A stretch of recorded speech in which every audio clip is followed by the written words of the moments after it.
Start na po tayo sa main service.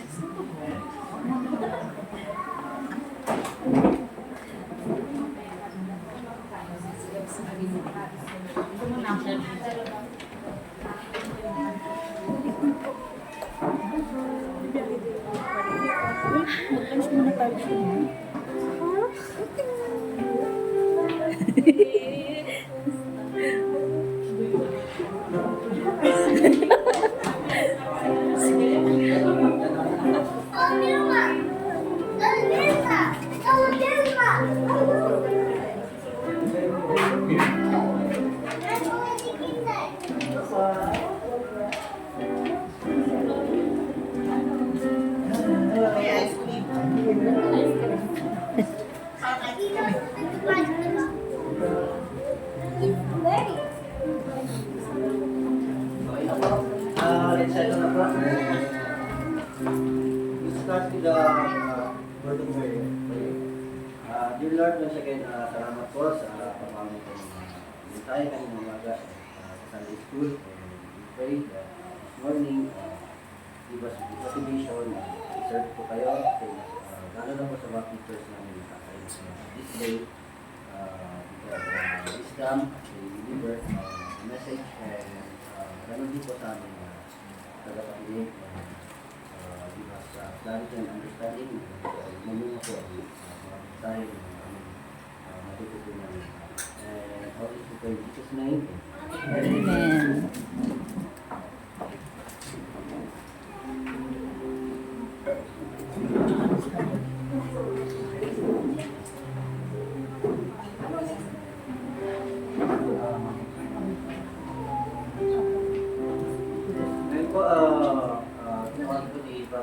For congregation. Amen. So po natin ang songs natin tayo lahat. Song number 316.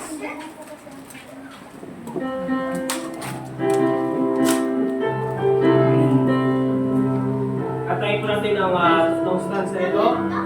Song 316, I have decided to follow Jesus. On the first, I have decided to follow Jesus. I have decided to follow Jesus. I have decided to follow Jesus. No turning back, no turning back. Though not go with me, still I will follow. Though not go with me, still I will follow. Though not go with me, still I will follow. No turning back, no turning back. The world behind me, the cross before me. The world behind me, the cross before me. The world behind me, the cross before me. No turning back, no turning back. Amen, maupo po tayo. Usap po natin sa Song number 336. Song 336. 336, constantly abiding. Constantly abiding. Let's sing on first. There's a peace in my heart that the world never gave, but peace it cannot take away. Though the trials of life may surround like a cloud,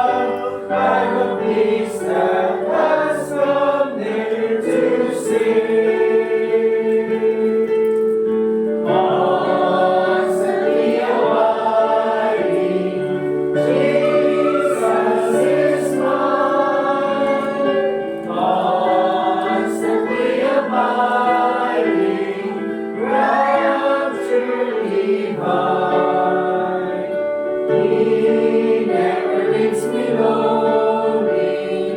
Whispers oh so bright, I will never leave thee. Jesus is mine.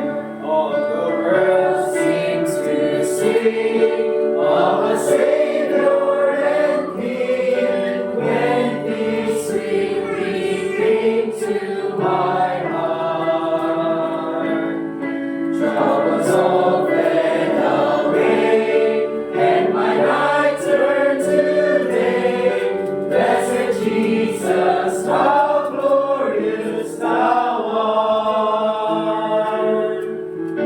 Constantly abiding, Jesus is mine. Constantly abiding, rapture divine. He never leaves me lonely. Whispers oh so bright, I will never leave thee. Jesus is mine.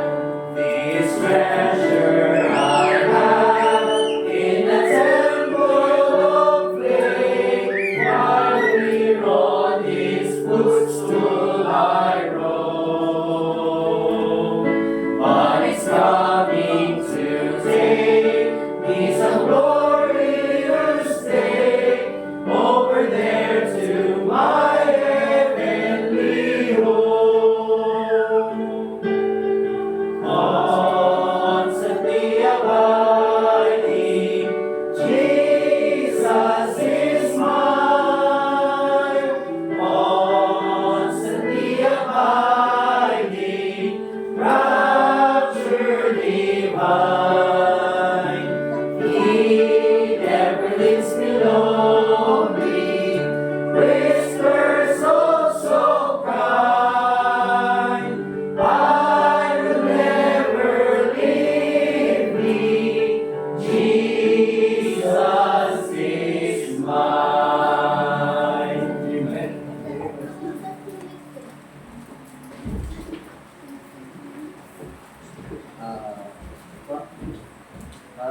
This morning po, una-una po, we will recognize our returning visitors, tsaka yung mga first-timers po. Sino po sila?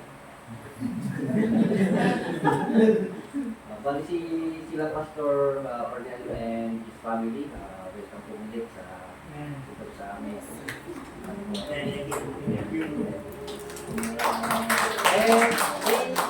Mga bago po. Bago dito. Pangalan.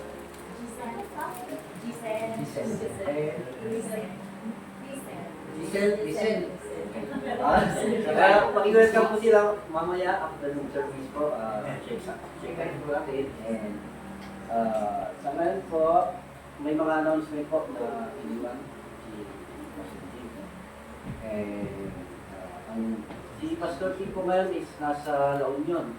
He's preaching at Harvest Baptist. Ngayon, pag-pray po natin yung teaching niya and yung safety din po nila yung family. And ano po,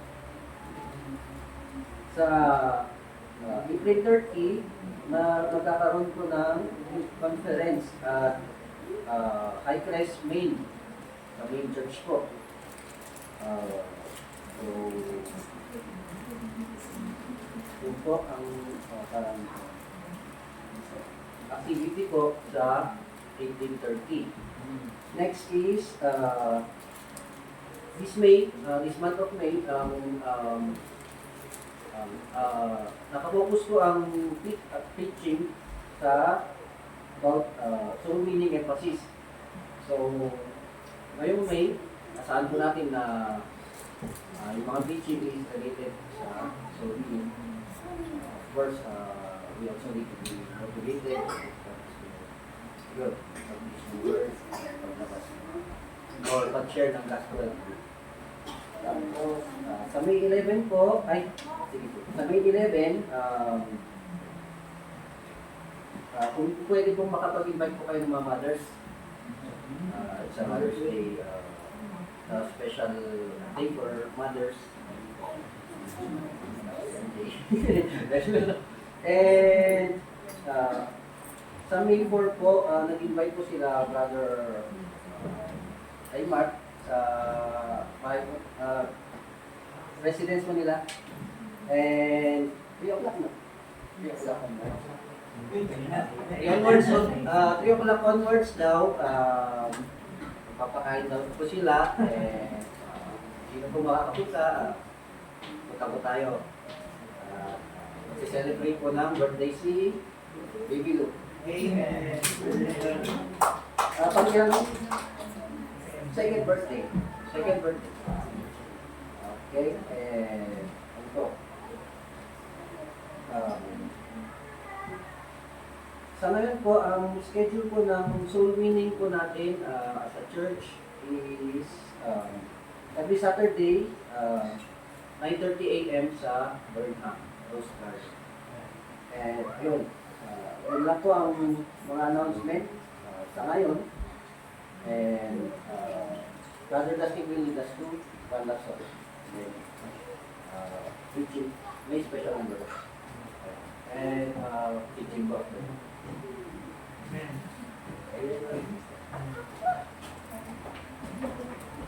Usap natin yung songbook natin sa Song 322, 322.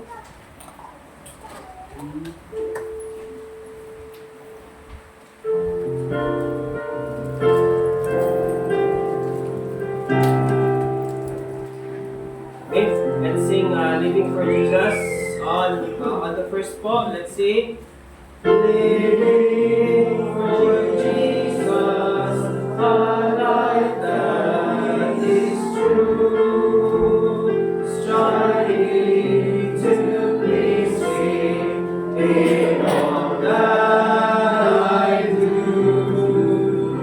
yielding allegiance, glad-hearted and free. This is the pathway of blessing for me. Oh Jesus, Lord and Savior, I give myself to Thee, for Thou in Thy atonement didst give Thyself for me. I own no other master, my heart shall be Thy throne. My life I give henceforth to live, O Christ, for Thee alone. Living for Jesus, who died in my place, bearing on Calvary my sin and disgrace. Such love constrains me to answer His call. Follow His leading and give me my all. Oh Jesus, Lord and Savior, I give myself to Thee, for Thou in Thy atonement didst give Thyself for me. I own no other master, my heart shall be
to thee, for thou in thy atonement didst give thyself for me. I own no other master, my heart shall be thy throne. My life I give henceforth to thee. O Christ, for thee alone.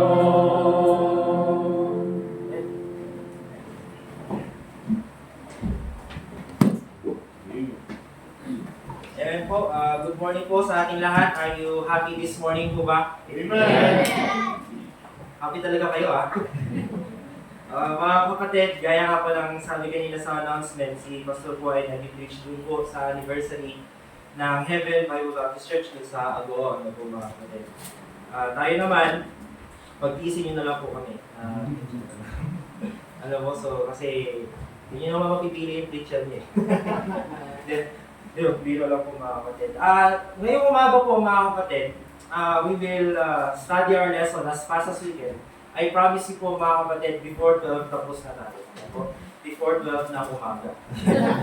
Before 12 lang, dahil napalitaan po, masarap ang ating lunch. Kaya, lunch muna po ba tayo o preaching muna? Amen mga kapatid. Let's all stand up po. Buksan po natin yung Bible natin sa Isaiah chapter 55. Maraming salamat po pala sa ating daghang salamat kapatid Dustin sa Sunday School kanina. Isaiah chapter 55. Isa pa po na gusto ko po palang banggitin po yung tungkol po sa announcement kanina, yung youth conference po. So sa mga youth dyan, tsaka mga gusto pang maging youth, welcome po kayo doon. Wednesday po yun, 6 p.m. Mag-preach po kasi si Pastor doon. So, supportahan po natin ang ating pastor. So, Isaiah chapter 55. Babasahin po natin ito ng salit-salitan. Sabay-sabay po tayo doon sa last verse. 13 verses lang po ito. So, are you there? Say amen. Amen. Amen. Basahin po natin Isaiah chapter 55. Verse 1. Ho! Hindi po ito si Santa Claus. Pag sinabing ho, hindi kasi nagagamit ng word na to, parang humayo kayo, rin kayo. Ito sabi. So ho, everyone that thirsteth, come ye to the waters, and he that hath no money, come ye, buy and eat. Yea, come, buy wine and milk without money and without price. Verse 2 po. Wherefore ye spend money for that which is not bread, and labor for that which satisfieth not. Hearken diligently unto me, and eat ye that which is good, and let your soul delight itself in fatness. Incline your ear and come unto me. Hear, and your soul shall live, and I will make an everlasting covenant with you, even the sure mercies of David. Behold, I have given thee for a people, a leader in But thou, behold, thou shalt call a nation that thou knowest not, and nations that knew not thee shall run unto thee, because of the Lord thy God, and for the Holy One of Israel, for he hath glorified thee. Seek ye the Lord while he may be found, wholly upon him while he is near. Let the wicked forsake his way, and the unrighteous man his thoughts, and let him return unto the Lord, and he will have mercy upon him, and to our God, for he will abundantly pardon.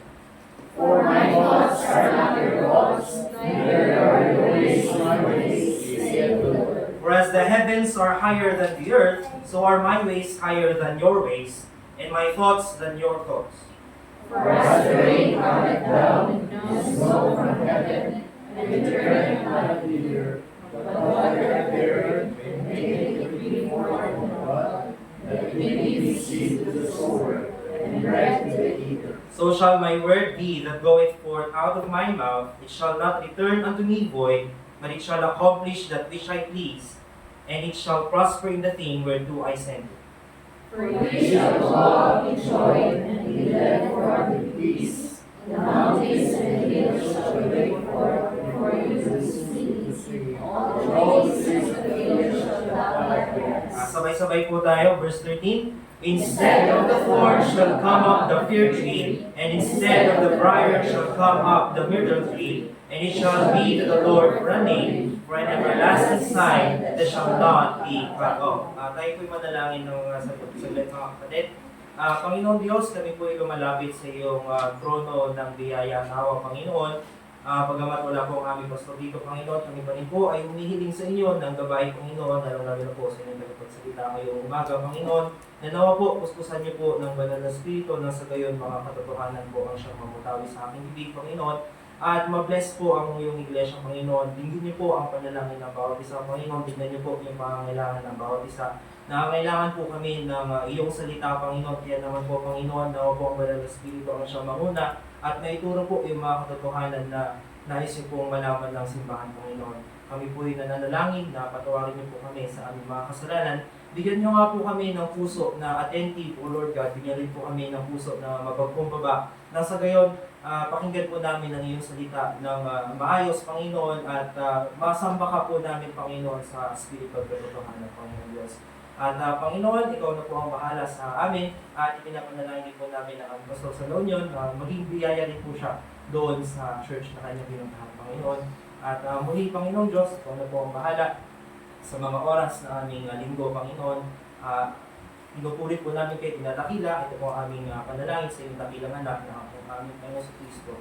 Amen. Tayo po'y makakaupo na. So, ang pag-aaralan po natin ngayon, mga kapatid, dito sa Isaiah chapter 55, meron po mga verses dito na medyo familiar, dito, famous verses, nakikita natin. Pero pag-aaralan natin yung buong chapter.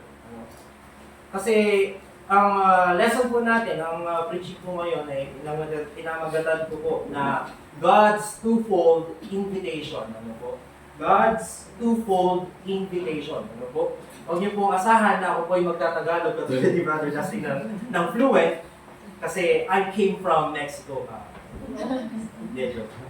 So, Isaiah chapter 55, mga kapatid. So, sa pag-aaral po natin ngayon, titignan natin yung dalawang aspeto ng invitation ni God sa sangkatauhan.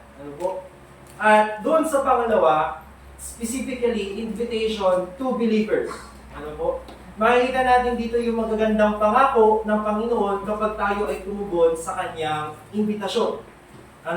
Di ba, gaya kanina yung sinabi ni Kuya, yung tatay ni Luke, ni Kuya Luke, ni Kuya Mark, sabi niya, announce daw na mayroong pakain, please. Pero, doon pala, makikita natin na meron tayong kasiga-siga, maraming excitement tayo pag invite tayo, di ba? Sa mga ganong celebrations. But then again, sana makita rin natin yung kasiga-siga, yung excitement natin kapag narinig natin na, may invitation pala ang Panginoon. Ano kaya yun? Ano kaya yung invitasyon na ipinapakita o na inahahayag no Isaiah 55 sa atin? So, pagtiisan po natin, marami tayong verses na titignan ngayon, pero hiling ko po sa ating bawat isa na makinig po tayo ng maigi. Amen po ba? Maasahan po ba natin yun? So, ayun po, pumiyak ka po, labas ka na lang. Hindi joke kayo, mga bata, ilabas po natin. So, Isaiah 55, doon po tayo sa una, the invitation to salvation. Ano po ang invitasyon ng Panginoon sa kaligtasan? Invitation to salvation. Dito po sa verses 1 to 2. Sabi dan, Ho, everyone that thirsteth, come ye to the waters. And he that hath no money, come ye, buy and eat. Yea, come, buy wine and milk, without money and without price. Para makikita niyo po doon, mga kapatid, parang contradiction naman yun, Brother RJ. Sabi, without money, without price, pero ang word niya, buy. Nakikita po natin dito yung invitation ni God patungkol sa kaligtasan. Kasi punta po tayo sa John chapter 10, para mas maunawaan po natin. John chapter 10. Yung, di ba, nakita natin dito sa verse 1, na sabi ng Panginoon, everyone that thirsteth, lahat sa inyo na nauuhaw, lumapit daw kayo dito sa tubig. at ikaw na walang pera, lumapit daw at bumili at kumain. Uminom ng wine, ng milk, and out without money, without price. Ito po mga kapatid, alludes to the metaphor used by our Lord Jesus Christ patungkol sa kaligtasan. Kasi doon po sa John chapter 4 verse 10, ano po? So tandaan natin yun everyone that thirsteth. Bakit ko nasabi na ito ay invitation to salvation? Ano po? Inalintulad po kasi ng Panginoong Hesus natin yung kaligtasan sa pag-inom ng tubig. Ano po? Mahirap ba uminom ng tubig, mga kapatid? Mahirap po ba uminom ng tubig? Hello? Hindi, di ba? Hinalintulad ng Panginoong Hesus ang kaligtasan natin sa pag-inom ng tubig. Ano po? Dito sa verse 10 ng John chapter 4, basahin ko po muna. No? Ang kausap dito ni God, ni Lord Jesus Christ, ay yung Samaritan woman doon sa well. No? Doon sa woman at the well. No? Well, sa balon. Ano po? So, Jesus answered and said unto her, if thou knewest the gift of God, ano nga ulit sabi doon sa Ephesians chapter 2, verse 8 to 9? For by grace are ye saved through faith, and that not of yourselves, it is the gift of God, not of works, lest any man should boast. Ano daw yung regalo ng Diyos sa atin? Kaligtasan. So, sinasabi dito ng Panginoon Kristo, kung alam mo yung regalo ng Diyos, which is salvation, and who it is that saith to thee, at kung sino man yung nagsasabi sa iyo ngayon, walang iba kundi ang anak ng Diyos, give me to drink, thou wouldest have asked of him, and he would have given thee living water. Kung kilala mo yung kausap mo ngayon, di ba? Kunwari, ako Panginoon sa Kristo, sa dito yung woman at the well, kung kilala mo talaga ako, i-ask mo sa akin yung living water na to. Ano? Kasi si Jesus Christ naman ang nagbibigay ng kaligtasan. Sabi doon sa verse 11, the woman saith unto him, Sir, thou hast nothing to draw with. Ito, kung makikita nyo, iintindi nyo maigit, hindi na naiintindihan mong Samaritan woman yung sinasabi ng Panginoong Jesus. Kasi sabi niya, wala ka namang timba, wala ka namang pitchel para kumuha dun sa balon. Sabi ng woman, and the well is deep, malalim na po yung balon, Panginoon. From whence then thou hast thou that living water? Paano kita hihingan ng living water? Wala ka namang pansalok ng tubig. Ibig sabihin, hindi naintindihan ng Samaritan woman. Yung living water na yon, it does not pertain to the physical water inside the well. Ano mo? English yun So sabi dito, art thou greater than our Jacob? Sabi ng Samaritan woman, mas mahigit ka pa ba doon sa ama namin si Jacob, which gave us the well? Kasi di ba si Jacob, yung well digger sa Old Testament, siya daw yung, so during this time, nandun pa yung balon na hinukay ni Jacob. And drank thereof himself and his children and his cattle. Sabi ng Panginoon, whosoever drinketh of this water shall thirst again. Sabi ng Panginoon Kristo, yung tubig na iniinom mo dito sa balon na to, mauuhaw ka ulit pag ininom mo ito. Ano? But whosoever drinketh of the water that I shall give him shall never thirst. Ano sabi ng Panginoon Kristo? Pero yung tubig na ibibigay ko sa inyo, pag ininom mo yan, hindi ka na daw mauuhaw. Di ba po? Sabi dito, but the water that I shall give him shall be in him a well of water springing up into everlasting life. The woman saith unto him, Sir, naintindihan niya nandito, give me this water that I thirst not, neither come hither to draw. Ito po yung metaphor. Ano po? Tama ba yung word na metaphor? Parang inalintulad. Ano po? Inalintulad ng Panginoong Diyos yung kaligtasan sa living water. Kung maalala niyo po, si Yesu Cristo din ay tinawag natin the bread of life. Ano po? Ano po ibig sabihin nun, Kuya RJ? Na ang Panginoong Diyos, hinihikayat niya yung sangkatauhan po, lahat ng tao na lumapit sa Kanya at inumin itong itong living water. Ano po kasi ibig sabihin ng living water, Kuya RJ? Yun nga, kaligtasan mga kapatid. Na kapag ikaw ay naligtas, you will never thirst again. Anong illustration nun, Kuya RJ? Ano ibig sabihin ng we will never thirst again? Ang ibig sabihin po ng mga kapatid, once na na-realize mo na ang Panginoon Kristo ang nagliligtas ng kaluluwa, once you have realized that you are saved, that you have the eternal life given by God, hindi ka na maghahanap ng, wala ka ng takot Wala ka ng pangamba sa iyong puso na anong mangyayari sa buhay ko? Anong merong bukas? Ano ang dapat kong gawin para hindi ako malungkot? Yan. Di ba naranasan mo ba natin na, ewan ko sa inyo mga kapatid, pero ako dati, isa po akong, katoliko po kami, dati. Lagi ko pong tinatanong sa sarili ko, paano magkakaroon ng relasyon sa Panginoong Diyos? Paano hahanapin ang Diyos? Alam ko dati na sinabi ng Panginoon na doon sa Jeremiah, di ba? Alam ko na yun yung verse na yun na sabi na hanapin mo ako, di ba?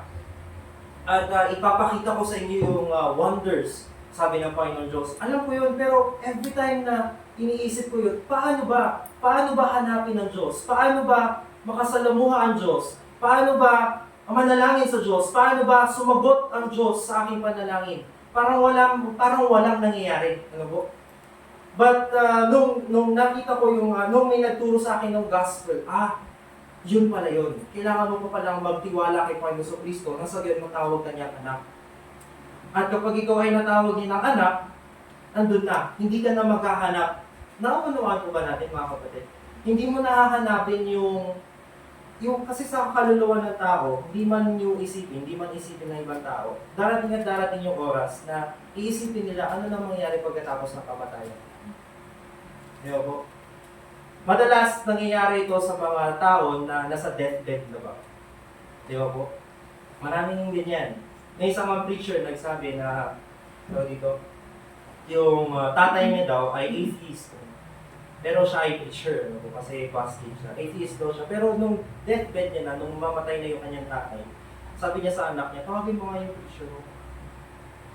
Kaya mo yun, hindi naniniwala sa Diyos. Pero nung mamamatay na siya, naisip niya na tumawag ng isang preacher. Tinanong niya, preacher, paano ba maligtas? There will come a point in the life of men na iisipin nila yun. Pero kapag ikaw ay uminom na ng living water, ano po mga kapatid, hindi mo nakahanapin yun. You will never thirst again. Naunawaan po ba natin mga kapatid? Sabi po dito, come ye to the waters, and he that hath no money, it is the gift of God, hindi mo kailangan magbayad para doon sa living water na yun.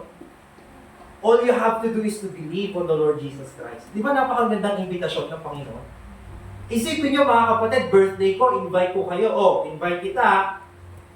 Wala sa brother kaya siya example sa natin. Invite kita, pero magbigay ka na ng 100. Pupunta ka ba sa invitation na yun mga kapatid? Huwag na, bibili na lang ako ng manginasan. Di ba po? Ang imbitasyon po ng Panginoon sa kaligtasan ay libre. Wala ka daw pera He that hath no money, come ye, buy and eat. Ang kaligtasan po ay libre. Wala pong bayad. Ano po? Wherefore do you spend money for that which is not bread? And your labor for that which satisfieth not? Hearken diligently unto me, and eat ye that which is good, and let your soul delight itself in fatness. Marami pong mga tao ngayon naghahanap ng kaligtasan, pero sa pamamagitan ng sarili nilang gawa. Di ba? Sabi doon, no? Your labor for that which satisfieth not. Nagtatrabaho ka na hindi ka naman nasasatisfy. Pero ang satisfaction na binibigay sa atin ng Panginoon, sabi niya, ang pangako niya, you will never thirst again. Naunawaan ko ba natin mga kapatid? Invitation to salvation, verses 1 to 2, pinapakita na satisfaction brought by the invitation of salvation. Pag tayo po ay tumanggap doon sa imbitasyon ng Panginoon Diyos, magkakaroon tayo ng satisfaction. Ano yung satisfaction na yun? You will never thirst again, mga kapatid. Physical nourishment, yung inumin na iniinom, something, yun po ay binabayaran natin. Tama po ba? Binabayaran natin yan. Lagi nga akong pinapagalitan kapag bumibili ako ng litro-litro na tubig kasi mahal daw. Pero binabayaran, di ba po? Binabayaran ng tubig. Lagi mo binabayaran yun, pero nauuhaw ka pa rin. Pero compare that to the living water given by God, it will not cost you anything. Ano po? And, yung spiritual nourishment na binibigay sa atin ng Diyos, yung kaligtasan, you will never thirst again, sabi ng Panginoon. So John 6:35, sabi ng Panginoon, and Jesus said unto them, I am the bread of life. He that cometh to me shall never hunger, and he that believeth on me shall never thirst. Nakita niyo po yung pagkakalitulan ng Panginoon doon sa kalikasan natin, hindi ka na daw magugutom at hindi ka na mauuhaw. Isa po ito sa mga proof na ang ating kalikasan ay hindi nawawala. Sapagkat kung mawawala ang ating kalikasan, mauuhaw ka ulit. Diba? Magugutom ka ulit. Yan po. Kaya nga maraming tao na kapag tinanong mo sila, paano ba ang kalikasan, sasabihin nila, o kailangan mong gawin to mga sakramento na ito. Pag natapos mong gawin yung mga sakramento na ito, kailangan mong magpakabuti. Araw-araw mga kapatid, may takot sa kanilang puso.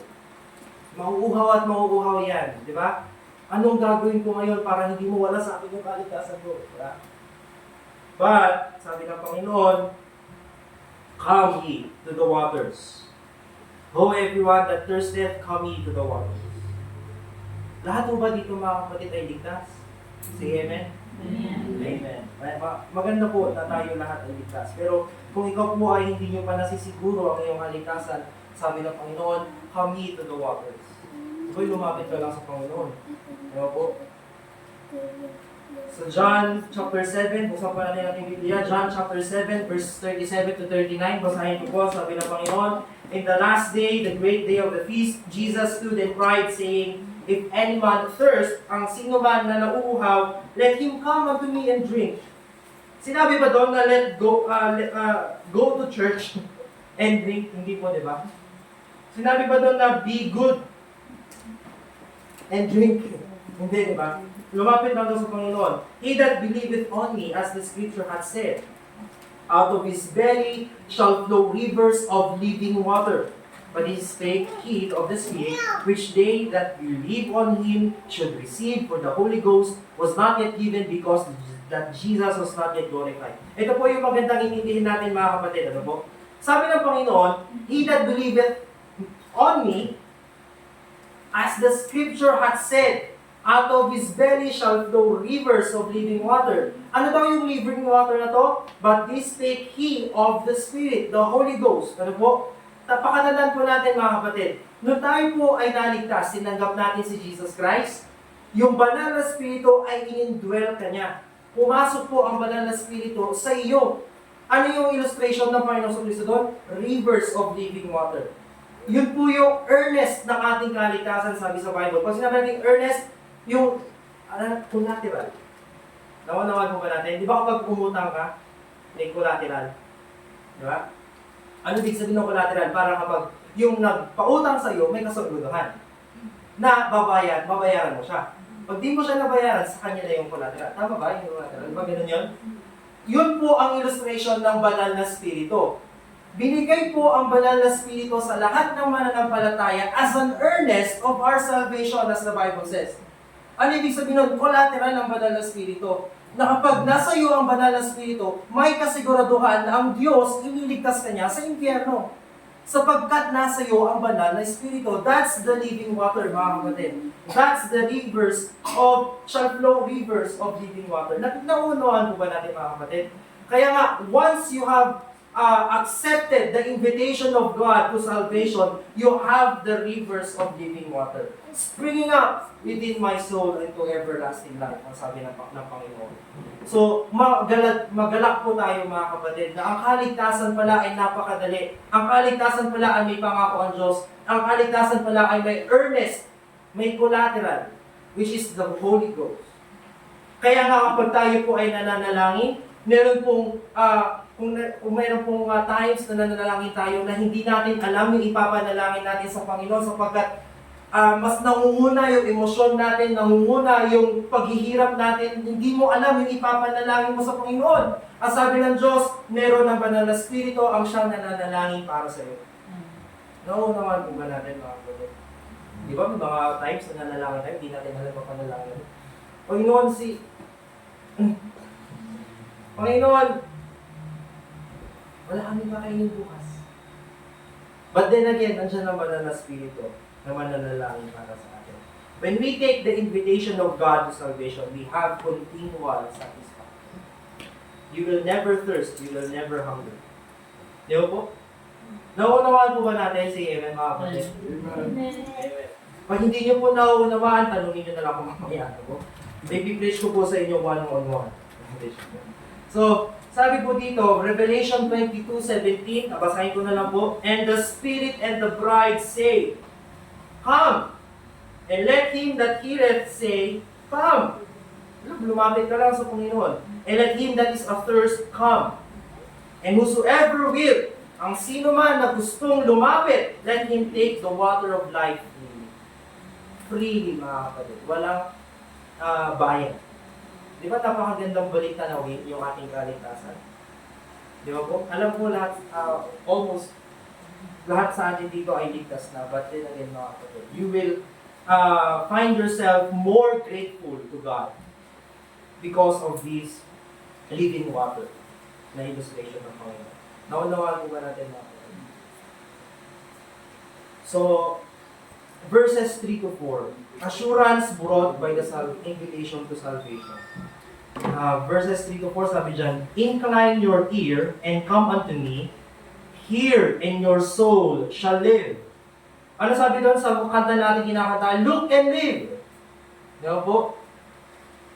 "Hear and your soul shall live. And I will make an everlasting covenant with you." Ano sabi ng Panginoon? Ano yung covenant na ibibigay niya sa atin? Ano yung covenant na ano sabi dito doon? Gagawin ng Panginoon sa atin? "I will make an everlasting." Walang hanggan, mga kapatid. This is also one of the proofs na tayo, ang kaligtasan natin, walang hanggan. Everlasting covenant. Alam, makikipag-ano pa ang Diyos sa'yo? Makikipagkasundo ang Diyos sa'yo. Everlasting. Ano yung everlasting covenant na yan? Mababasa natin. "Even the sure mercies of David." Yung sure mercies of David daw, mga kapatid, as long as you accepted the invitation of God to salvation, ibibigay niya daw sa atin, hindi lamang ang banal na spirito, hindi lamang ang Panginoon Kristo, the living bread, hindi lang yung living waters, but also the everlasting covenant, which is the sure mercies of David. Ngayon, para maunawaan natin, mga kapatid, what is the sure, ano ba yung grammar ko? What are the sure mercies of David? Ano ba yung sure mercies of David?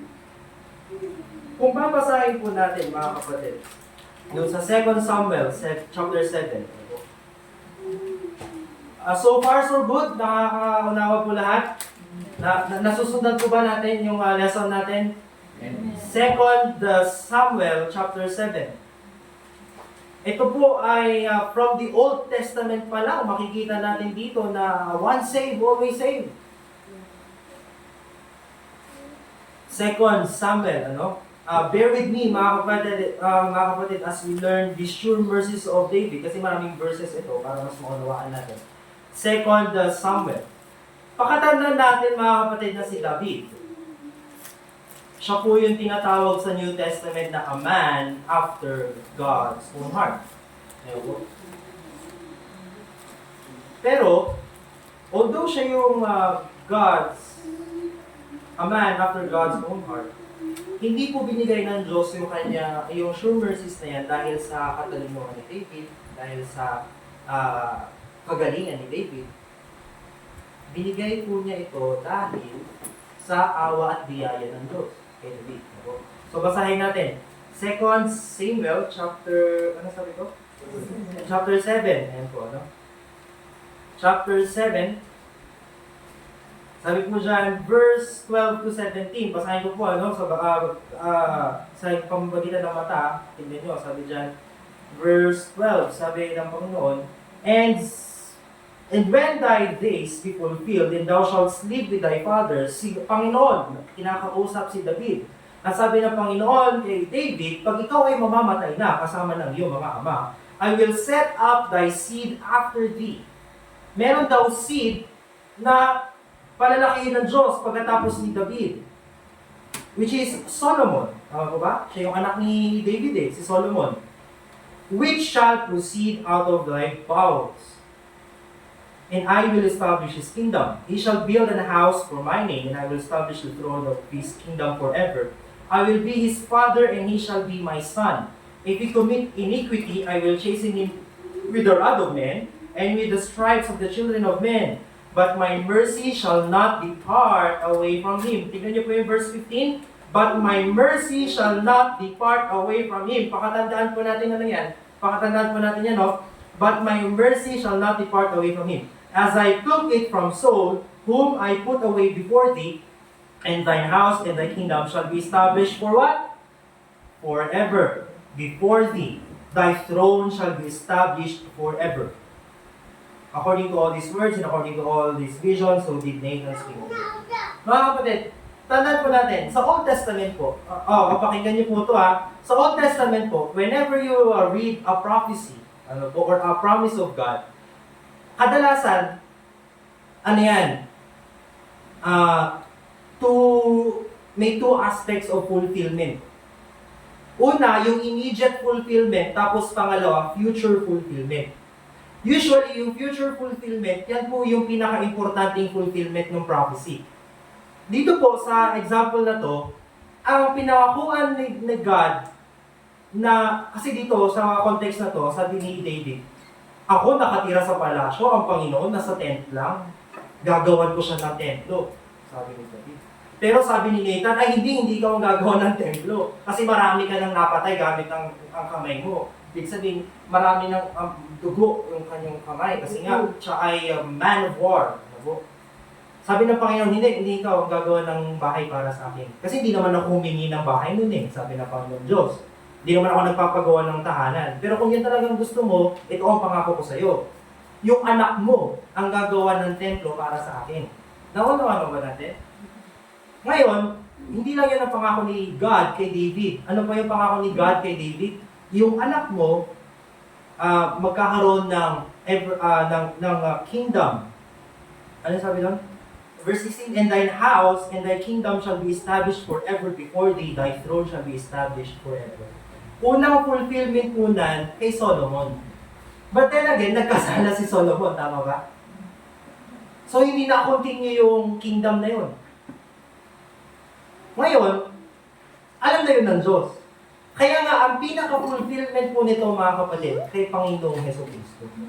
Naalala niyo, si Jesus Christ, ano rin tawag sa Kanya? Hindi lang Son of God, hindi lang Son of Man, Son of David. Ano yung pangako ni God kay David? Out of thy bowels, I will establish His kingdom. Ibig sabihin, anak talaga ni David, ang magiging king forever. Magkakaroon ng kingdom forever. Kay Solomon ba nangyari yun? Oo, si Solomon ang gumawa ng templo para sa Panginoon. Pero si Solomon ba ay buhay ngayon? Hindi po. Basahin natin. Hindi ata kayo naniniwala. Basahin natin. Luke chapter 1, verse 32 to 33. Ang sabi po ng Panginoon dito, kanino na-fulfill yung pangako ni God kay David? Ito po yung pinag-usapan natin na sure mercies of David. Yung pangako ng Diyos kay David, ito yung sure mercies of David, ay mapupulfill kay Panginoong Jesucristo. Luke chapter 7, Luke chapter 1, ano po? Matthew, Mark, Luke. Tama ba? Saan na? Hindi ata kompleto itong Bible. Luke chapter 1, verse 32 to 33. Ang sabi ng Panginoon, and behold, thou shalt conceive in thy womb, si Mary yung kausap ng angel dito, no? And bring forth a son, and shall call his name Jesus. He shall be great, and shall be called the Son of the Highest, and the Lord God shall give unto him the throne of his father David. Naunaway po ba natin? Pag titignan po natin yung genealogy ni Jesus Christ, yung family tree niya, makikita natin all the way back to David, siya po ay kalululuhan ni David. Nag-guess natin? Pero, makikita rin po natin na kay Jesus Christ, ibinigay yung promise, yung fulfillment ng promise ng sure mercies of David. Ano yung ulit yung sure mercies of David? My mercy will I not, ano sabi doon? Depart from you. Ano po? Basahin natin. Acts chapter 13. Acts chapter 13, verse 32 to 39. So far, so good na iintindihan ba natin mga kapatid? Parang humihina na. Nauunawaan pa po ba natin? Medyo, medyo Bible study ang dating, pero maganda po na maunawaan natin ito, Acts chapter 13. Acts chapter 13, verse 32 to 39. Si Paul dito, nagtuturo dun sa synagogue. So ang kausap niya, mga Hudyo. Yung mga Hudyo, alam na nila yung Old Testament, alam na nila yung history. Pero hindi nila alam yung fulfillment ng mga promises from the Old Testament. Kaya pinaliwanag ni Paul yung sure mercies of David. Verse 32, "And we declare unto you glad tidings, how that the promise which was made unto the fathers," di ba yung pangako na binigay doon sa mga kaninunuhan nila, "God hath fulfilled the same unto us, their children, in that He hath raised up Jesus again." Kanino daw pinulfill yung promise doon sa mga kaninunuhan nila? To us, their children, in that, kay Panginoon Kristo, raised up Jesus again. Di ba po, si Solomon namatay? Kapag mamamatay ang hari, magpapatuloy pa ba ang kingdom? Hindi na, di ba? Pero si Jesus Christ, binuhay muli ng Diyos so that God can fulfill His promise that His kingdom will be established forever. Di ba po? Nauunawaan ko ba natin, mga kapatid? As it is also written in the second Psalm, "Thou art my son, this day have I begotten thee." As concerning that He raised Him up from the dead, di ba, binuhay muli ng Diyos ang Panginoon Kristo mula sa mga patay, now no more to return to corruption, hindi na siya muling mamamatay. He said on this wise, "I will give you the sure mercies of David." Doon sa Isaiah chapter 55, kanino binibigay yung sure mercies of David? Everyone that thirsteth. Di ba po? Ang sino mang nais na maligtas, I will give you the sure mercies of David. Pero ultimately, yung sure mercies of David, binigay kay Panginoon sa Kristo sapagkat siya po ang nagliligtas. Whenever you believe on the Lord Jesus Christ, you have the sure mercies of David. Ano yung sure mercies of David? Babasahin natin para mas maunawaan natin mamaya.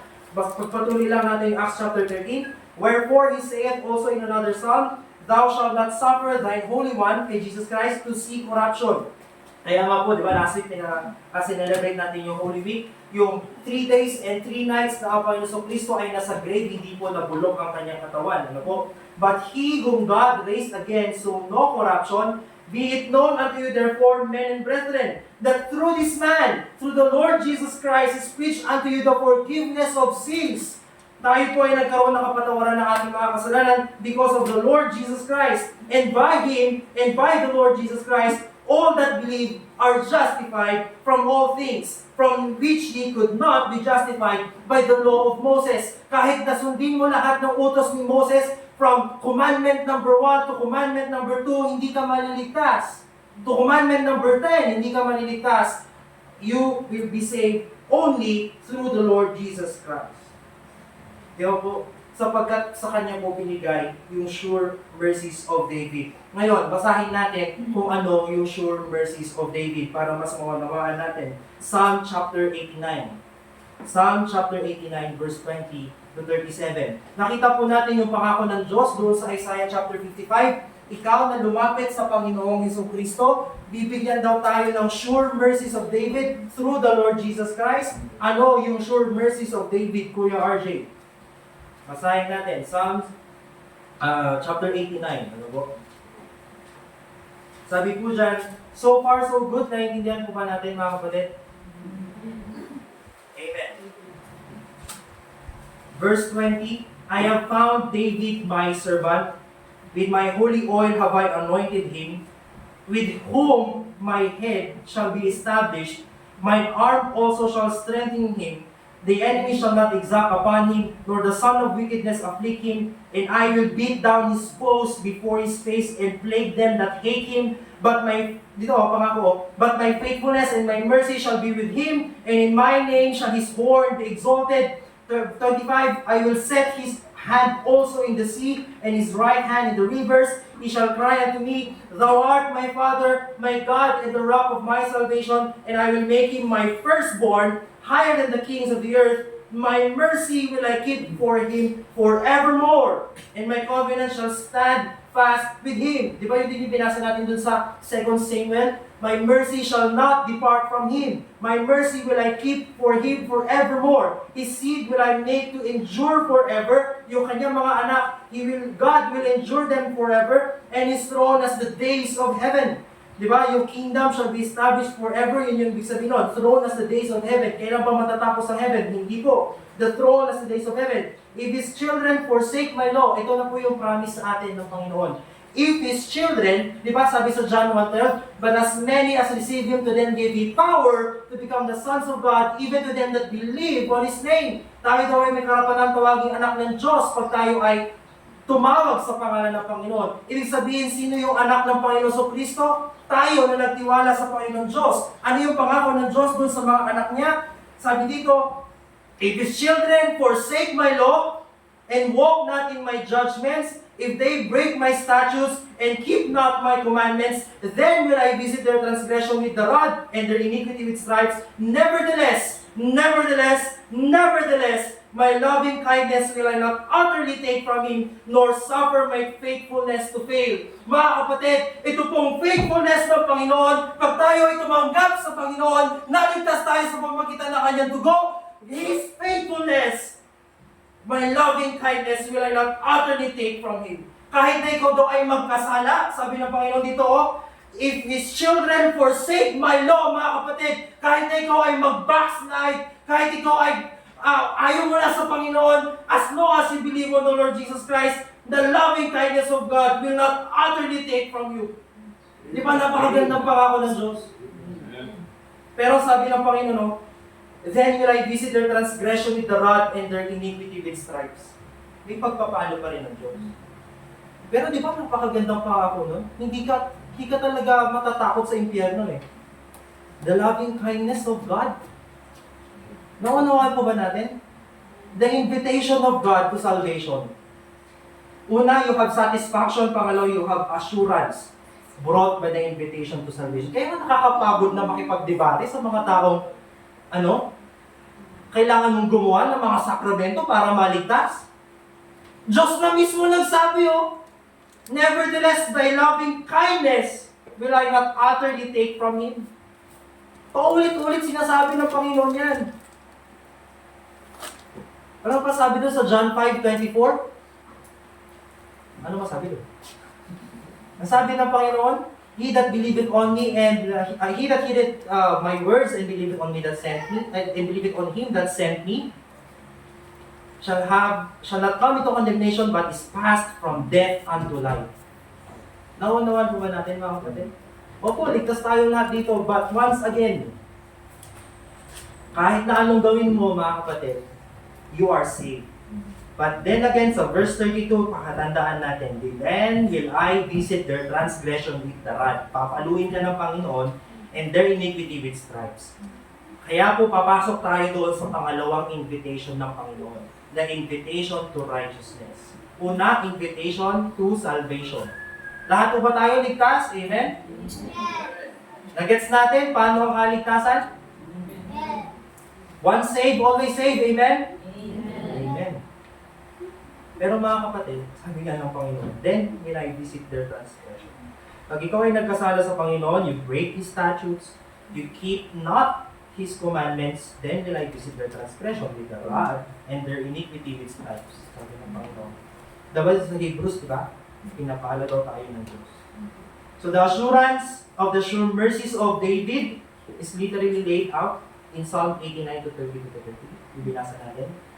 This passage promises that even when those who have accepted God's salvation make mistakes and face His chastisement, His loving kindness will never be taken from them. Nawala natin, mga kapatid. Pangalawa, invitation to righteousness. Kaya nga po, hindi po doon nagtatapos ang buhay Kristiyano. Pag ikaw ay naligtas, hindi po doon natatapos. Hindi ka magugutom, hindi ka mauuhaw ulit. Sa langit ng punta mo, sure ka na, may karapatan kang tawaging anak ng Diyos. Ikaw ay tinatawag sa Biblia na Santo. Diba? Santo RJ, Santo Dustin. Diba? Parang Saint na lang. Saint Dustin o Masisi. Mga kapatid, Saint RJ of Baguio. An invitation to righteousness. Verse 6 to 7, sabi po ng Panginoon dito. Isaiah chapter 55. Verse 6 to 7, Seek ye the Lord while He may be found. Call ye upon Him while He is near. Huwag po kayong mag-alala, matatapos po tayo before lunch. Let the wicked forsake his way, and the unrighteous man his thoughts, and let him return unto the Lord, and He will have mercy upon him, and to our God, for He will abundantly pardon. Ano po yung verse na to, usually ginagamit sa mga unbelievers. Which is tama naman talaga. Na ang mga hindi mananampalataya, dapat tanggapin na nila yung gospel na pinipreach sa kanila. Kasi pag continuous yung pag-reject nila ng gospel, paulit-ulit nilang nire-reject ang Panginoon, there will come a time na si God mismo ang magre-reject sa kanila. Naunawaan mo ba natin? Kaya nga sabi call you upon Him while He is near. Hindi po laging malapit ang Diyos. Naunawaan natin? Sabi niya dito, let the wicked forsake his... Sabi seek ye the Lord while He may be found. Habang siya pa ay natatagpuan. Hindi po lagi nandyan ng Panginoon para sa'yo. Mas unawain natin ito, ano po? Let the wicked forsake his way, and the unrighteous man his thoughts. And let him return unto the Lord, and He will have mercy upon him, and to our God, for He will abundantly pardon. Pangalawang invitation ng Panginoon, and this is the last, mga kapatid. Bear with me, ano po, matatapos tayo before lunch. The invitation to righteousness. After salvation, mga kapatid, we are called to live a righteous Christian life. Kasi mga kapatid, ganito po yan. Kung ang kaparaan na lang ng Panginoon ay tayo ay maligtas lamang, nung once na tinanggap mo si Jesus Christ, dapat nasa langit ka lang din. Di ba po? Pero, ang nais pa ng Diyos, habang nandito ka sa lupa, you live a righteous Christian life. Di ba po? Kaya nga sabi niya doon, forsake His way. Nung naligtas ka mga kapatid, automatic ba na alam mo lahat ng gusto ng Diyos sa buhay mo? Hindi, di ba? Nung naligtas ka ako, gumagawa pa ako ng kung ano-ano eh. Kumakain pa rin ako ng sakramento eh. Di ba po? Tawag dito, lumuluhod pa ako sa mga ribulto eh, di ba? Kasi hindi ko alam lahat, agad-agad yung mga nais ng Diyos sa buhay natin. That's why God is inviting us to live a holy Christian life, a righteous Christian life. Kaya nga sabi niya, after salvation, forsake your way, and the unrighteous man his thoughts, and let him return unto the Lord. Ayun, sinabi doon ng ano, doon po sa Ezra chapter 6 verse 21. Ano po? So, makikita po natin dito mga kapatid, na after salvation, andyan paulit-ulit tayong ini-invite ng Panginoon na, mamuhay ka ng maayos, gawin mo to, gawin mo yan, sundin mo to, sundin mo yan. Kuya RJ naman, ang hirap-hirap naman maging Kristiyano, ang dami susundin. Pero alam niyo kung bakit yun ang sinasabi ng Diyos? Kasi not all the time, nandyan ng Diyos para sa'yo. Naalala niyo si Saul? Paulit-ulit na disobey ni Saul si God. Anong ginawa ni God kay Saul? Doon sa unang hari ng Israel. And the Spirit of God fled away from him. Ano yung pinalit? Evil spirit. Kaya nga nabaliw si Saul, di ba? Na-depress siya. Alam mo, maraming Kristiyano ngayon ang depressed. Kasi kulang sa pananampalataya sa Diyos. Kulang doon sa pagsunod sa Diyos. Di ba po? Kung problemahin yung mga problema mo, hindi ka nga nagsisimba eh. Tapos hihingi ka ng tulong sa Diyos. Isipin niyo po yan mga kapatid. Tapos isisisi natin sa Diyos kung bakit tayo nahihirapan. Yung simpleng utos niya lang na forsake not the assembling of yourselves. Magsimba lang. Hindi mo pa masunod-sunod. Tapos, isisisi mo pa sa Diyos. Panginoon, bakit wala kami baka eh? Naunawaan po ba natin mga kapatid? So, verses 6 to 7, the antecedent of the invitation to righteousness. Hindi ko alam Tagalog nun, bahala na. Antecedent, yung prior. Ano po? So, Ezra chapter 6, verse 21. May book of Ezra pala? Oo. Magbasa ka kasi. Book of Ezra, chapter 6, verse 21. Sabi ng Panginoon, "And the children of Israel, which were come again out of captivity, and all such as had separated themselves unto them from the filthiness of the heathen of the land, to seek the Lord God of Israel." How can you seek the Lord God of Israel? Separate yourself from the filthiness of the heathen of the land. Separate yourself from the world, mga kapatid. After salvation, it is not automatic na ikaw ay masiseparate sa mundo. Nandyan pa rin yung mga ideologies ng sanlibutan na nakaukit sa utak mo. Kaya nga maraming Kristiyano na bagong ligtas, tinatanggap pa rin yung ideology na mayroong 4 na uri ng genders. Kung ano-ano. Once you separated yourself from the world and live a righteous Christian life, matututunan mo ay 2 lang pala ang gender. Naunawaan niyo? Illustration lang po yun, mga kapatid. Marami pang bagay ang dapat nating maunawaan through the lens of biblical worldview. Ano po? So, you might wonder, anong rason? Bakit namin i-forsake, Kuya RJ, yung ways namin, yung thoughts namin? Matalino naman ako. Suman cum laude nga ako eh. Hindi, summa cum laude nga ako eh. Aba, ang trust na pinag-aralan ko, Kuya RJ, doktor ako, bakit ko iiwan yung mga kaisipan na aking natutunan? Ewan po, ano sabi ng Panginoon? Verse 8. "For my thoughts are not your thoughts, neither are your ways my ways, saith the Lord. For as the heavens are higher than the earth, so are my ways higher than your ways, and my thoughts than your thoughts." Gaano ka man katalino, mga kapatid, nasabi ng Panginoon. Why God wants us to seek Him? For His thoughts are not your thoughts. Yung mga kaisipan mo, kapatid, hindi kaisipan ng Diyos. Kaya nga maraming times na nagbabasa ng Biblia, ganun pala yun, hindi pala ganito. Kasi nga, ang kaisipan ng Diyos, hindi yung kaisipan mo. Neither are your ways my ways. Yung mga kaparaanan ng Diyos, hindi yung kaparaanan mo. Di ba dati nung bago tayo maligtas, ang kaparaanan natin para, ang iniisip natin kaparaanan para maligtas ay gumawa ng kung ano-anong sakramento. Gumawa ng mga kung ano-ano mabubuting gawa. Ang sabi nga sa atin ng mga magulang nun, di ba? O, maging mabait ka, para kapag namatay ka, magiging anghel ka sa langit. Yun ang kaparaanan natin eh. Di ba? Pero sabi ng Diyos, it is not His ways, your ways. Ano yung kaparaanan ng Diyos? It is the gift of God, not of yourselves. Diba po? Anong pinapakita dito ng Diyos? For as the heavens are higher than the earth. Naabot nila ba ang langit na? Except na lang kung astronaut. Kahit astronaut ka, di mo pala langit napupuntan yung abode ng Panginoon Diyos, di ba? Ganun po kataas. Ganun po kalayo yung kaparaanan ng Diyos, kaparaanan natin. Kaya nga po ang nais ng Diyos, sundan mo siya, sundin mo siya. Na kung ano man yung nais ng Diyos sa buhay mo, yun ang gawin mo. Hindi yung sarili mong kagustuhan yung gagawin mo. Ang marami kasing Kristiyano, ganun eh. O Lord, ligtas mo ako pero lalakad muna ako dito sa world. Kaya maraming Kristiyano ang desperado. Tama ba? Depressed. Tama ba yun? Distressed. Mali ata. Stressful. Ganun na lang. Diba? Maraming Kristiyano ang nahihirapan sa buhay. Hindi nila alam gagawin nila. Ginagawa ko naman yung trabaho ko. Pero nagkukulang pa din. Diba?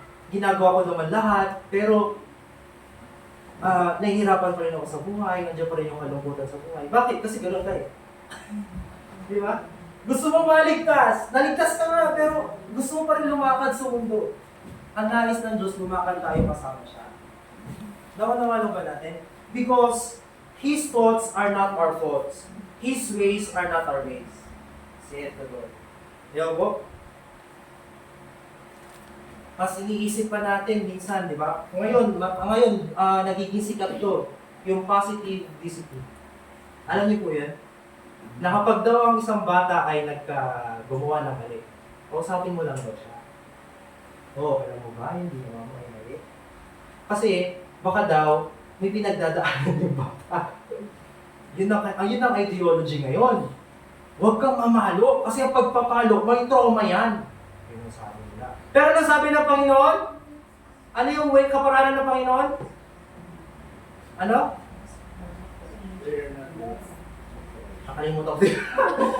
Ano yung verse na yun? Sabi ng Panginoon? Proverbs. Okay na. Patulong. Ano? Proverbs 22:6. Okay, basahin po natin ha. Wala yung momentum ko doon ha. Nakalimutan ko. Proverbs 22:6. Train up a child in the way he should go, and when he is old, he will not depart from it.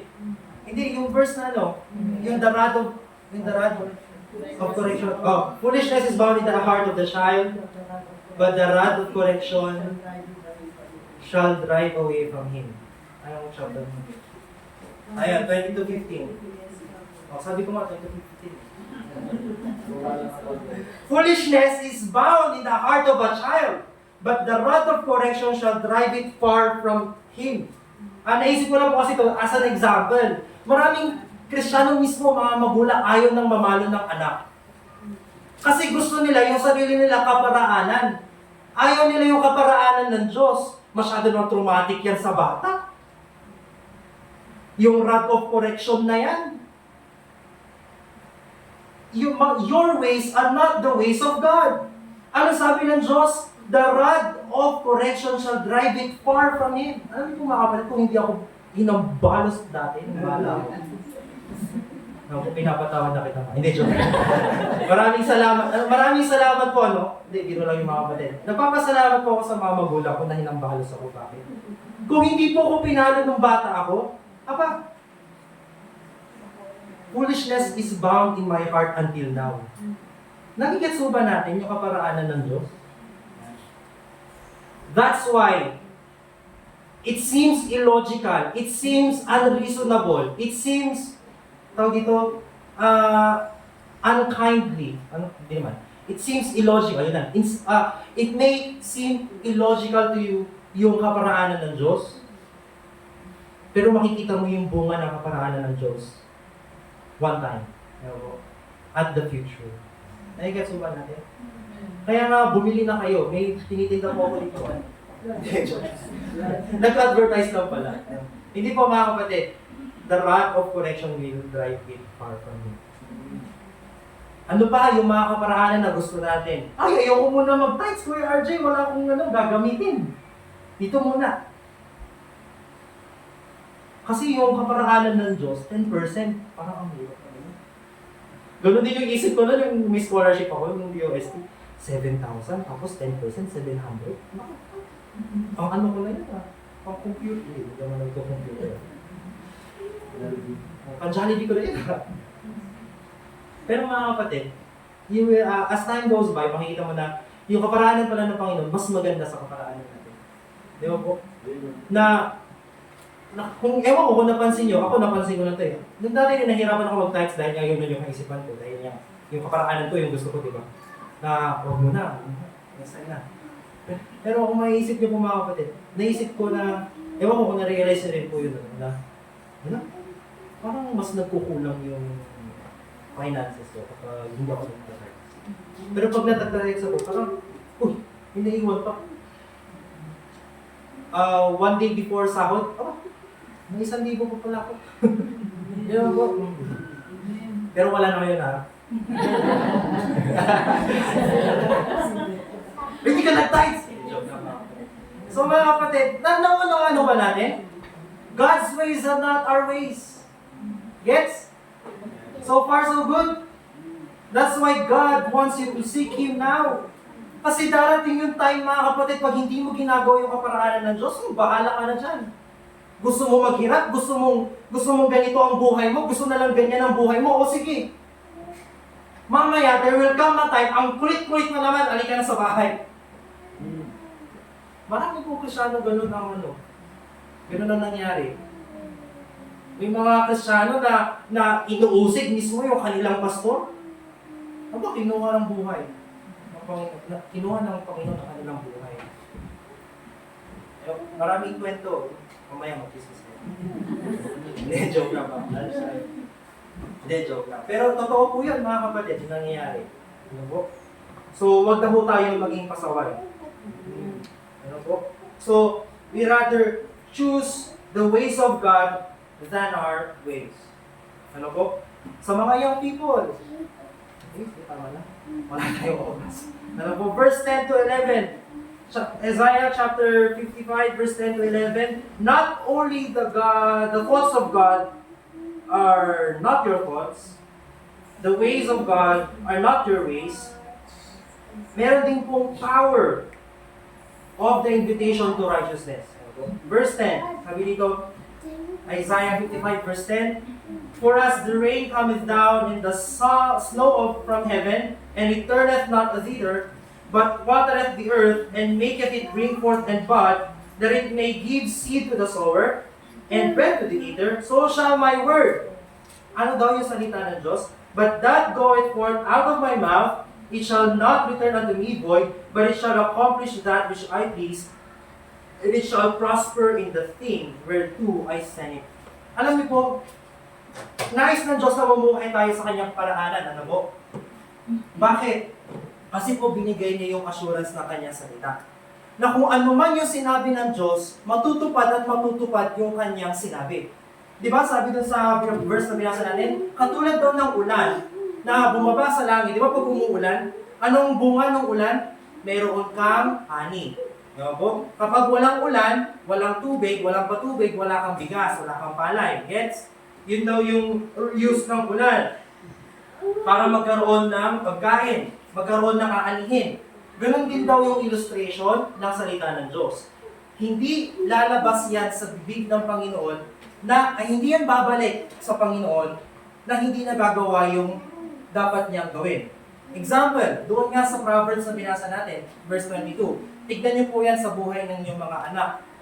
Pag pinalo mo siya ngayon dahil sa pagdidisiplina, dahil sa pagmamahal mo sa pagdidisiplina, yung sinabi ng Diyos na pangako niya na yung foolishness na yan ay it will depart from Him, surely it will depart from Him. Kasi Diyos mismo ang nagsabi eh. Ibig sabihin mga kapatid, yung pangako ng Diyos, maaasahan natin. Yung sinabi ng Diyos, maaasahan natin. Kaya nga nais ng Diyos, sumunod tayo sa kagustuhan niya. Kasi yung kagustuhan niya, hindi man natin nakikita ngayon, alam ng Diyos na mangyayari at mangyayari yung pangako niya sa iyo. Nagigets ba natin? Kaya nga po ang nais ng Diyos mamuhay tayo ng ayon sa kanyang salita kasi nga yung salita niya, ang pangako, and shall prosper in the thing whereto I send you. Example, anong sabi ng Panginoon na patungkol doon sa kanila yung sa Sunday school, yung pagbibigay ng pangangailangan ng mga misyonaryo? But my God shall supply all your needs through the Lord Jesus Christ. Diba? Yung pangako na yon ng Diyos, matutupad at matutupad. As long as you followed the antecedent of the promise. Yung condition ng promise. Ano yung condition ng promise? Magbigay ka sa pangangailangan ng mga ngaral ng salita ng Diyos.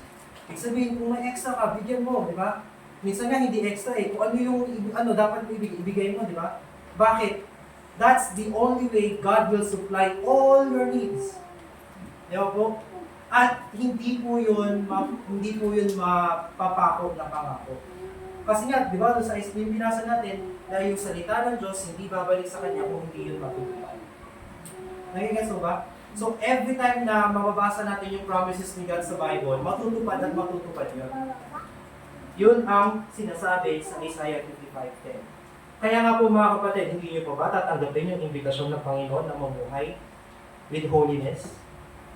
Di ba parang salvation din eh. Napakaganda nung assurance natin sa salvation.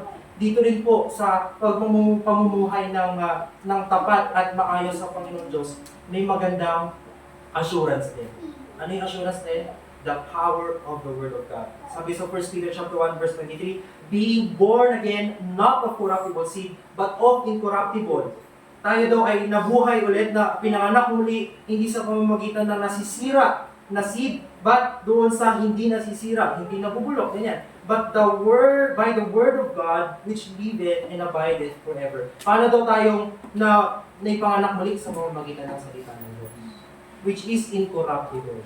Hindi po yan nasisira. As long as you trust in the words of the living God, Ano po?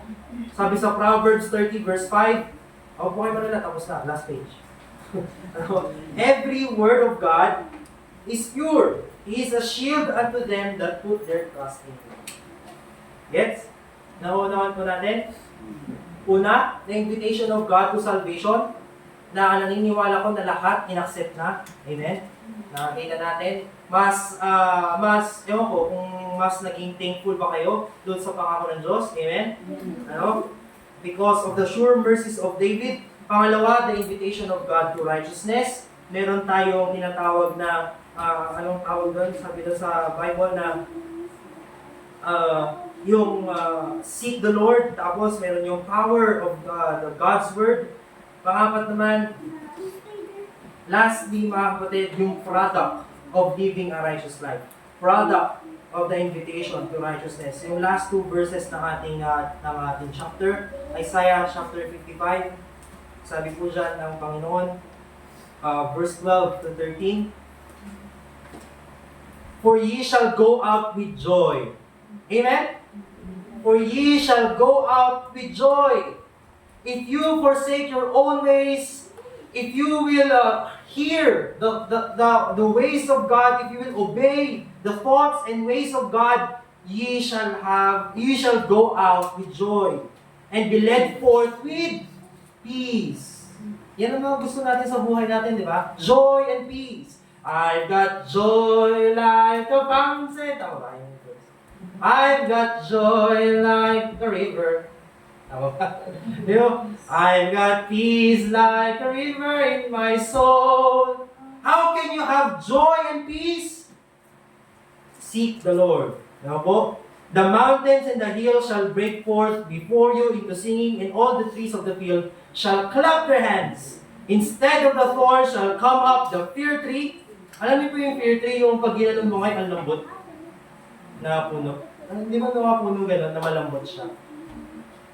Instead of briar, shall come up the myrtle tree. Imbes na yung mga puno na matusok-tusok, ang dadaan daw sa iyo ay mga malalambot na puno. Ano? Myrtle tree, search niyo po yan, maganda po. And it shall be to the Lord for a name, for an everlasting sign, it shall not be cut off. Ano yung pangako ng Diyos? You have the power of God's words. Hindi lang yun. Meron pang product kapag ikaw ay namuhay ng ayon sa salita ng Diyos. You will have joy and peace. Nagigets natin? Kaya tignan yung yung buhay natin. Ano? Pag hindi natin sinusunod ng Panginoon, iyak ka. Di ba? Wala kang peace, wala kang kapayapaan sa puso mo. Bakit? Hindi ka nagtitiwala sa Panginoon na sundin yung kagustuhan niya. Di ba po? Naalala ko po mga kapatid, ang trabaho ko po kasi, nagpapagawa kami ng mga tore na kuryente. So, kailangan namin umakyat ng mga bundok talaga. Mga bundok. Pero bago ka umakyat ng bundok, mga ilog, dadaanan mo. Di ba? Kaya ganito na naging itsura ko, mga kapatid. Nakakapagtaka. Pero, kung pagdating mo dun sa tuktok ng bundok, makikita mo yung tanawin. Napakaganda. Talagang, andun yung, ewan ko kung naranasan nyo ba mag-hiking, mga kapatid, o mag-nature adventure, mga ganun. O na rin, sa dagat din, di ba? Pag makita mo yung coastline, napakaganda. Tapos yung sa loobin mo, parang ang gaan. Ang gaan-gaan, di ba? Na parang ang ganda na, sana dito na lang ako nakatira, pero wala pala akong budget. Pero, di ba, naranasan nyo na ba yun, mga kapatid? Itas yung mga kapatid, pag naranasan nyo, hindi, amen na lang. Amen. Naranasan niyo na yun, mga kapatid, yung joy na dinulot ng mga tanawin na yun. Pag ako nasa trabaho ko, gusto ko makita ang mundo kasi yun yung nakikita ko. No, ang ganda dito, yung ilog, makikita mo sa pagitan ng dalawang bundok. Diba? Yung mga ibon, ayan, wag lang ahas sana makakita. No? Pero nakakita na kami ng mga ahas doon, pero sabi ko, wag naman sana ahas. Yung mga ibon, nakikita mo doon, diba? Yung ang ganda ng tanawin, yung pagod mo na umakyat doon sa bundok, na wala na. Mamaya tayo umuwi. Tapos na yung trabaho namin. Mamaya tayo umuwi. Baka mag-picture pa ka ng sunset. Kasi nga ang ganda ng tanawin, di ba? Ganon din po ang pagsunod sa salita ng Diyos. Kaya nga sabi doon, yung illustration na bigay nila ng Panginoon, the mountains and the hills shall break forth before you into singing. Yun yung sabi ng Panginoon, and all the trees of the field shall clap their hands. Kung sa taas ka ng bundok, lalo na pag mahangin, yung mga puno talagang sumasayaw, ang gandang pakinggan. Gets? O, next outing natin, i-suggest natin, no? Mount Pulag. Yeah. Pero, nagigets ba natin mga kapatid? Ganun po ang pagsunod sa salita ng Diyos. You will have joy and peace. As what the Bible says. So, nagigets ba natin? Mahirap man sundin yung salita ng Diyos. Yung illustration ko nga, mahirap umakyat ng bundok. Andiyan yung talagang gagano ka na. Di ba? Hindi mo na makapakan yung susunod na step mo. May isa pa kami kasamang engineer, no? Ang sabi niya, nagkano siya. Pag nag-aral ka ng mabuti, hindi ka na mahihirapan, hindi ka na, uupo-upo ka lang, sisahod ka na ng malaki. Tapos sabi niya, nag-aral naman tayo, pero naglalakad tayo ng mundo. Pero, nadulas kasi siya, kaya sinabi niya. Nadulas talaga siya. So, shucks! Ang layo pa ng sasakyan. Pero makikita mo doon yung hirap ng pag-akyat talaga ng mundo. Ganun din po sa salita ng Diyos. Eh? Minsan mahirap sundin yung salita ng Diyos. But the end of it is joy and peace. Nagigets ba natin? Minsan mahirap ewan ko, hindi pa ako magulang, pero yun yung nakikita ko. Mahirap pumalo ng bata, di ba? Pero you will find joy and peace when you follow the word of God. Doon din sa example ko kanina, dun sa tithing yung offering, mahirap talaga. Pero you will find joy and peace. Ano pa ba yung mga example na yan? Alam ko na alam nyo. Kung ano yung pinag-aaralan natin ngayon. Gagets mo ba natin mga kapatid? Tapusin natin? Yan, tapos na. So there are two great invitations from God. Invitation to salvation and invitation to righteousness. Yung una, tanggap na natin yun. Madali lang yun eh. Manapalatayan na katulad ng Kristo eh. Di ba? Yung pangalawa naman, mga kapatid, it's a daily struggle yan. Take up your cross daily. If you want to live for God, take up your cross daily. Righteousness or living a holy life is a continuous struggle in our life. Actually, mga kapatid, yun po talaga yung pinakapunto ng lesson ko. Medyo na ano lang ako doon sa first point. Pero yun nga po, God wants us to carry our cross daily and follow Him. God wants us to have a lifelong journey with Him. Ang nais po ng Diyos, di ba? Sa mga anak natin, bilang mga natin talaga. Yung mga sa mga anak ko, di ba? Bilang isang tatay, ako nare-realize ko na to how much more sa mga tatay natin. Na nais natin yung anak natin, sundin tayo. Pero ganoon din po ang Diyos. Ganoon din po yung gusto ng Diyos sa buhay natin. Naunawaan po ba natin? So far, so good. Say amen pag naunawaan po natin yung lesson natin. Amen. Amen. Last na gusto ko pong sabihin mga kapatid, huwag po tayong para bang nawawala ng gana pag tumatagal yung preaching. Ano nyo po, part of worship yung preaching. Kasi sabi ng Panginoon, Thou hast magnified Thy word above Thy name. Importante po ang salita ng Diyos ay sa taas na pangalan ng Panginoon. Nagigets po ba natin? So tayo po tumayo at manalangin. O, diba? 11:47, tapos na tayo. Okay. Gets po ba natin mga kapatid? Okay, let's pray po mga kapatid. Panginoon Diyos, nakinig sa lahat, maraming salamat po sa inyong salita.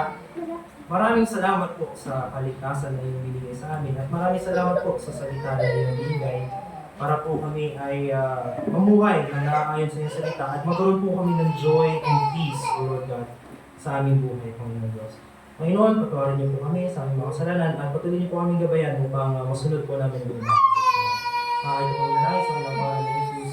Mga kapatid, tayo po ay manalangin ng ating mga sarili. Maaari po kayo umupo o lumuhod or lumapit po dito sa altar para po manalangin po kung ano po yung mga nais nating ipanalangin sa Panginoon. Ilapit po natin yung mga struggles natin. Ilapit po natin sa Diyos yung nais natin na sundin siya, mga kapatid. Ilapit po natin sa Panginoon yung burdens ng ating buhay sapagkat mga kapatid, siya lamang po ang may care sa atin. Si Panginoong Kristo lamang po ang may kagustuhan na maging maayos yung buhay natin. Tayo po'y manalangin mga kapatid.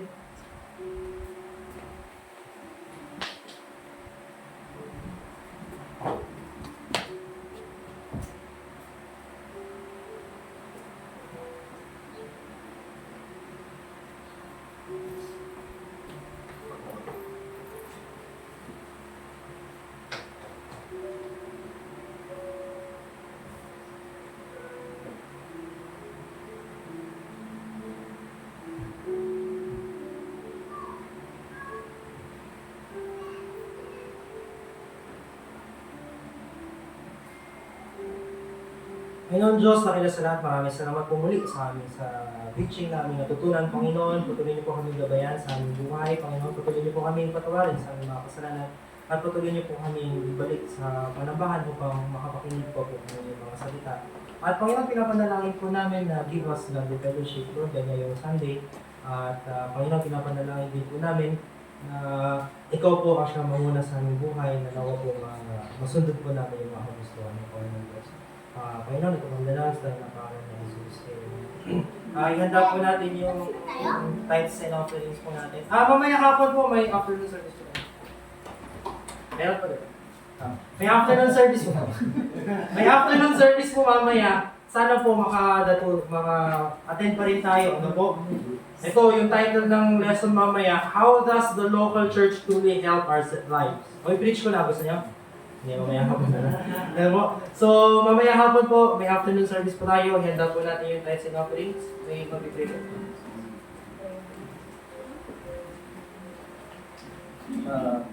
Dako na po tayo sa tithes and offerings. We call on URN. Yeah. For that, pray. Thank you, Lord. Muli po namin service sa mga tulong po namin ay madala po namin ang pagkikisipan. Sabi po, we pray na bless you po na kung hangga. Hanggang po ay marami po sa ministry, especially po sa Lord. Sa mga pagkikay po, kasi din po sila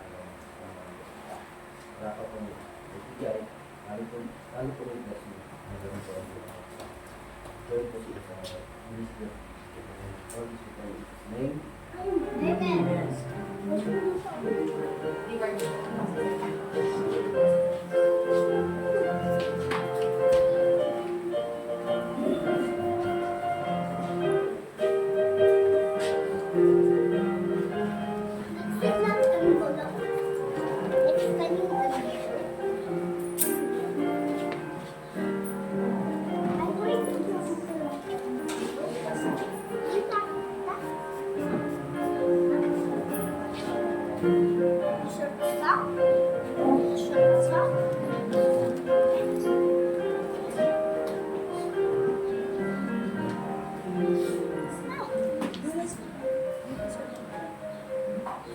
And for our closing song, Father Dusty. And sa closing prayer, tawagin po si Brother Jason after the closing song. Brother Dusty.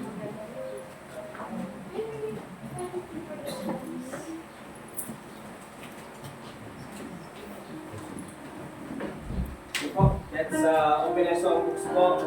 Song 356. Song 356. Song 356, I Must Love Jesus. Tayo po tayo lahat. Song 356, I Must Love Jesus on the first.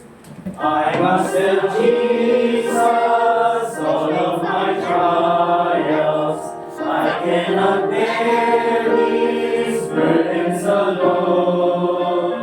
In my distress, He kindly will help me. He ever loves and cares for His own. I must tell Jesus, I must tell Jesus, I cannot bear my burdens alone. I must tell Jesus, I must tell Jesus, Jesus can help me, Jesus alone. I must tell Jesus all of my troubles.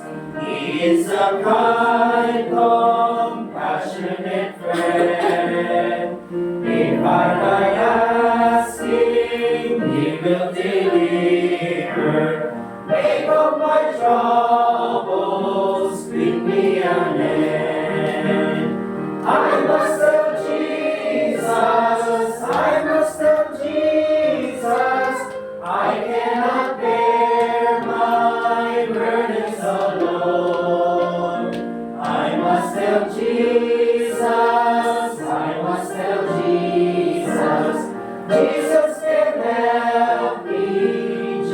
Jesus alone. On the last. Oh, how the world to evil allures me. Oh, how my heart is tempted to sin. I must tell Jesus, and He will help me over the world, the victory to win. I must tell Jesus, I must tell Jesus, I cannot bear my burdens alone. I must tell Jesus, I must tell Jesus, Jesus can help me, Jesus alone.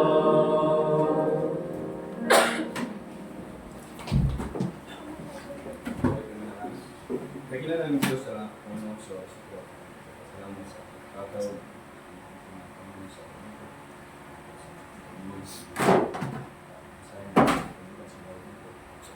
Wala yung baksa.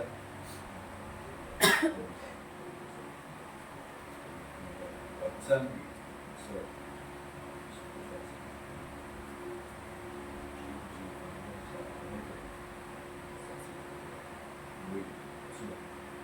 baksa. Wala yung sa. Wala yung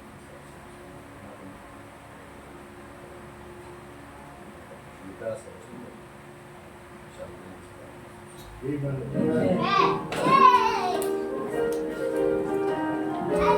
So, tapos na po ang ating mission. And may nakalimutan ako pala.